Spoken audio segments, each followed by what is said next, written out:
Hello everyone and welcome back to my channel. In today's session, we will dive into 15 advanced shell scripting interview questions that are tailored for DevOps roles. Now, these questions will help you to demonstrate your proficiency in scripting during your next interview. Now, before I start off with the session, again, I have maintained this repo where I have all the script or the commands that I will be using as part of this session. I will provide the link to this repo in my description section. Before I start off with the session, please don't forget to hit that subscribe button. So let's get started with this. The first question I have is, how do you handle error checking in shell script to ensure that a command was executed successfully? So for this, we can basically check the exit status of the last command that was executed, and for this we have a special variable which is this dollar question mark. So what we can do is, the command that we are executing, we can capture the exit status of that command in this variable, and then we can compare that. So in this case, I'm telling that whatever the exit status of this particular command is, if it is equal to 0, then print that the command executed successfully. If it did not execute success, if it's anything other than 0, then print that the command failed. So if the command was successful, the exit status would be 0, and if it failed, it will be a non-zero value. So we can make use of the if statement to perform this error checking to make sure the command is executing successfully. The other option we have is, we can also make use of this set -e command at the beginning of the script, and this will make sure the script will exit immediately if any of the command returns a non-zero status. So any command, all right. So we can set this at the beginning of the script, and it will start checking for each of the command, and if any command returns a non-zero value, it will stop executing there and it will exit from the script execution. So let's say here I will create a script, and let's say this is going to be my bin bash, and so we'll use the if statement first. So let's say the command that we want to run would be sudo service, or let's say ls /home /12. I don't need sudo for that, so let me remove this, and we will use the if statement. So dollar question mark, so basically I'm checking the value, the return code of this particular command, and we will compare that with 0. So the expected value should be 0. So then I'm telling echo command executed successfully, else print command failed execution. I mean, whatever you want, command failed execution, and we will finish the loop. We can have one more loop. So let's say non-existent. So I'm trying to access something that is not available. So let me use the same statement here. So I'll save this. Let me quickly give the execute permission to this, and let me run this script. Okay, missing something, I think. Done. What am I missing?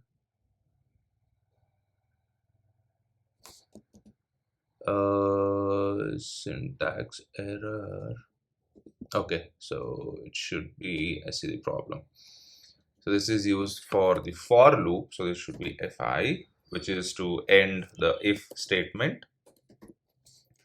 Let me save this, and so you can see here it executed the command, and that's the output, right? So if you look at the script again, so execute the command, and if it was successful, print this statement. So it is printing me that, and the second one, it failed, and it is telling me the execution failed.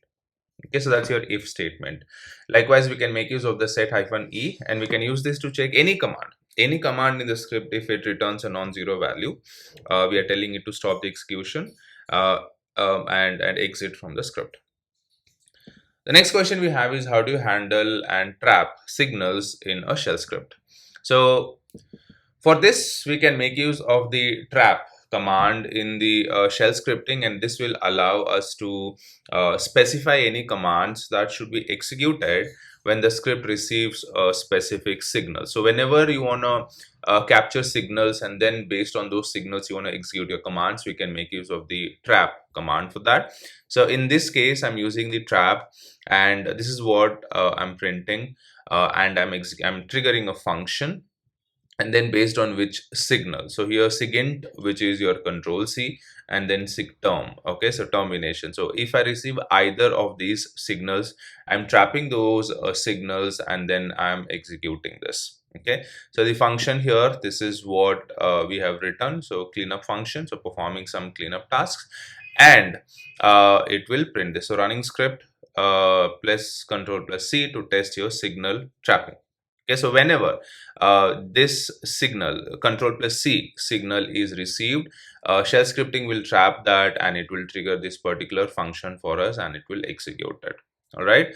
So this is useful for cleanup tasks or any other necessary actions before the script terminates. So let's say, for example, here I have the example script. I will take that, and let's go to the script here. Let me comment all this.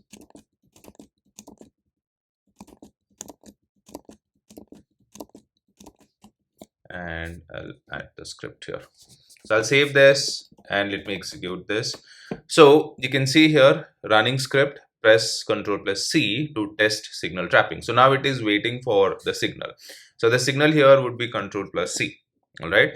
And when I do that, you can see it captured that signal, and it has executed the script that I have in my function, the code that I have in the function. So we can make use of your trap command to capture your signals and then execute certain commands or your instructions within your script. The next question we have is, how do you debug a shell script?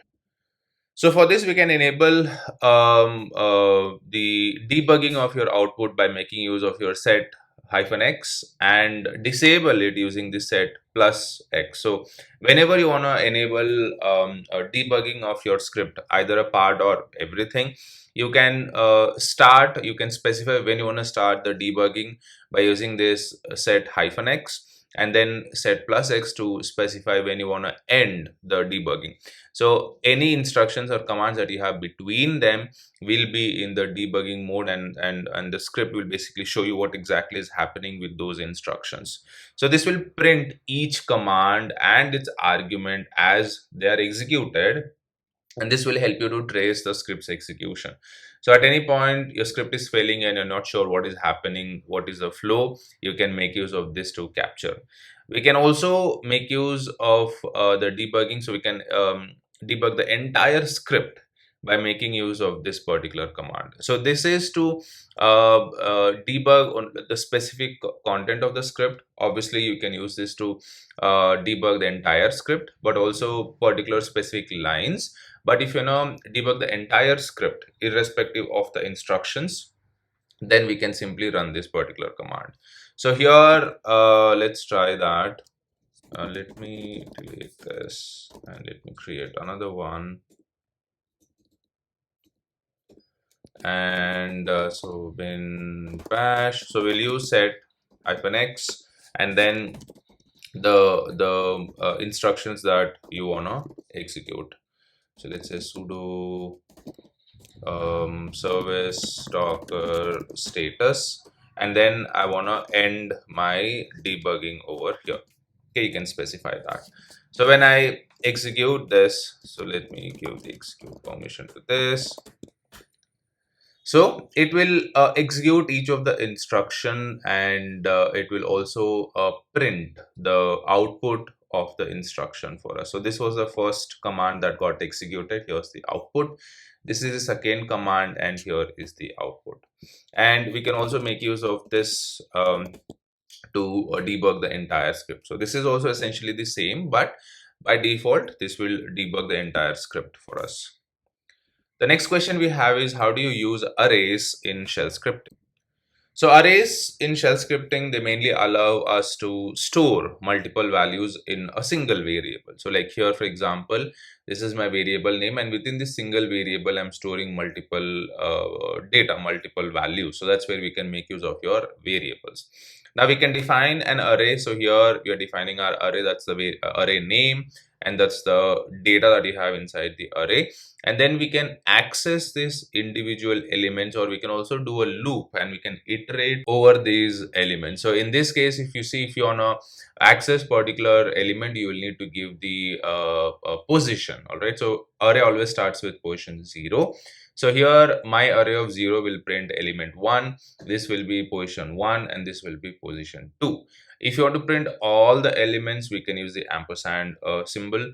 And if you want to do a loop, if you want to iterate over the elements, this is how we can do it. So for element, which is your iterating value, and then your variable on which you want to do the iteration, and then we are printing the element. The next question we have is, how can you perform arithmetic operations in a shell script? So for this, shell scripting provides us two options. We can either make use of the expr, which is your expression command, or we can use this syntax, which is dollar open double braces and then close double braces. So we can use either of these options. So if you're using the expr, then you'll need to basically tell that it's an expression, and then what is the arithmetic operation that you want to do. All right, and this is the other option, which is a little simpler one. There's just an extra braces for your arithmetic operations. So the latter is preferred as it is more readable and it is more efficient. The next question we have is, how do you execute a command stored in a variable? Now shell scripting also supports executing any commands that you have stored in your variable, like any command that you're executing on the command line. If you want to execute it from your script, we can do that. So for this, we make use of the eval command, which can be used to execute any of the commands that you're storing within your variable. We can also make use of the ampersand here. So cmd equals to ampersand and then curly braces that also will execute the command for you stored in a variable. So this will evaluate the content of the variable and it will execute it as a command. The next question we have is, how do you handle command line arguments in a shell script? So I've already covered a bit of this in the basic interview questions as well. So we make use of your $1, $2, and then so on to basically pass the arguments to your shell script, which is your command line arguments, right? So in this case, $1, $at, $hash. So $1 is to get the first argument, $ampersand is to get all the arguments, $hash is to get the number of arguments that we are passing from the script. All right, so $ampersand will hold all the arguments. It will basically print all the arguments that you're passing, and $hash will give you the number of arguments that you're passing to your shell script. The next question we have is, how do you check if a variable is set in a shell script?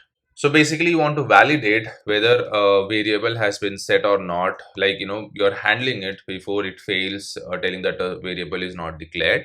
So for this we can make use of this -z option in your if statement. All right, so in this case here, if you see, I have declared a variable and then I'm checking whether that variable is set or not. So we use this -z option and then the variable name. Now if the variable is set,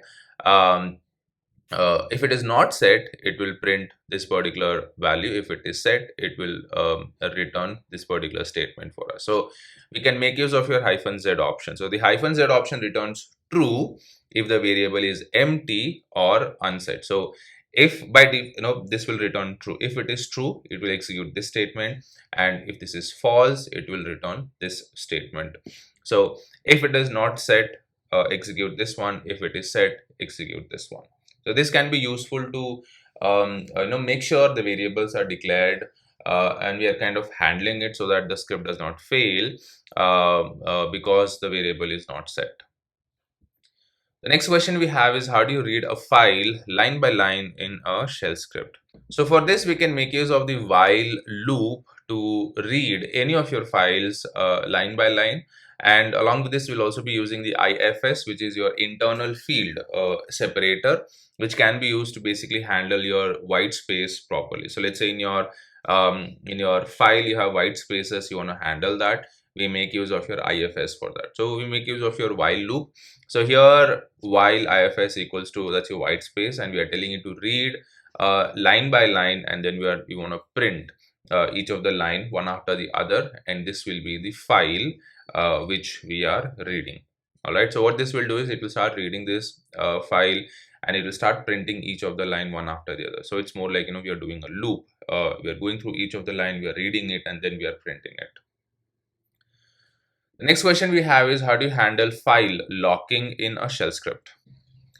So in shell scripting, if you want to lock a file, we can make use of the flock command, which can be used to create a lock on a particular file.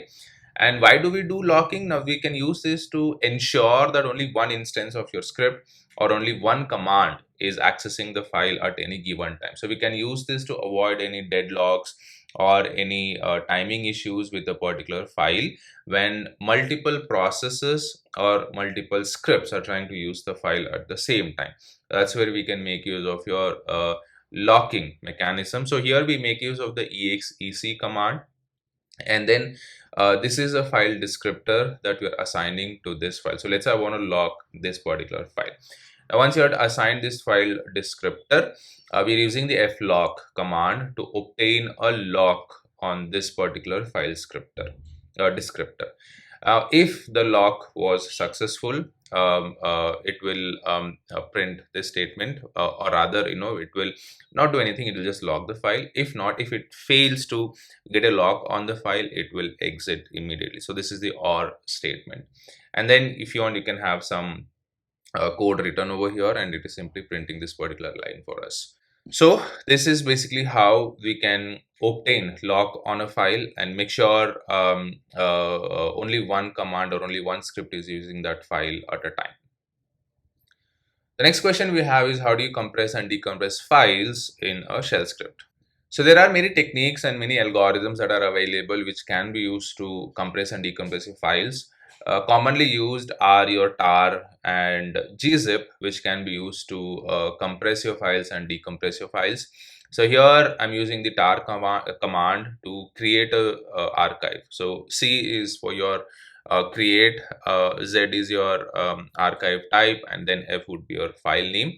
So this is the file we are creating, and what are the files that you wanna archive in this. All right, so this will create a archive, or it will compress the directory for us, and then to decompress that we'll use this X, which is your extract. All right, so tar can create compressed archives, and gzip can be used for standalone file compression.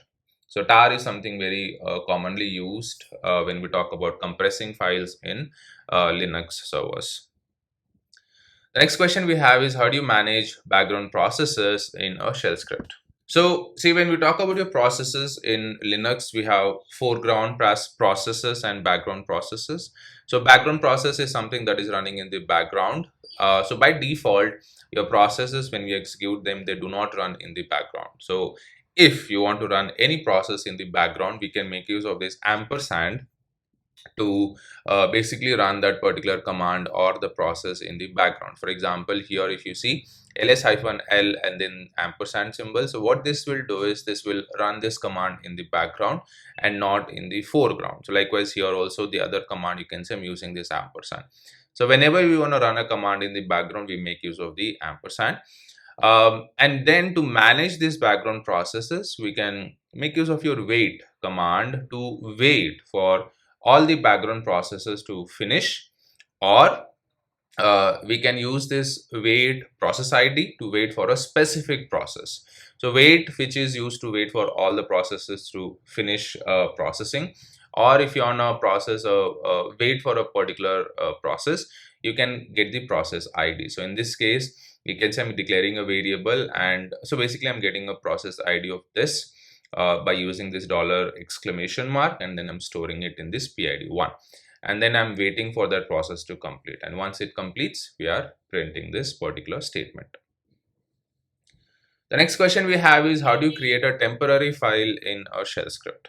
So at any point, if you're required to create a temporary file in your shell script, we can make use of the mktemp command to create a temporary file. So in this case, we are creating this. This is the file, and we are telling that, hey, I want this to be a temporary file. And then what this will do is this will assign a random name or kind of an alphanumeric name to your temporary file.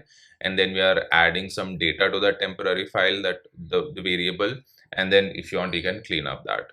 All right, so this command generates a unique file name and creates an empty file. So the mktemp command, it will generate a unique name, it will create a temporary file which is empty, and then we're adding some data to that particular file. All right, so you can try this out, and this is how we can generate your temporary files in your shell script. The next question we have is, how do you parse JSON data in a shell script? So let's say you have some JSON data and you want to parse or you want to read the JSON data. So for that, we can make use of your tool, which is a JQ, to parse any of your JSON data. So let's say, for example, we have this JSON data over here, name, DJ uploads, and then age is 5. So I have basically two key values.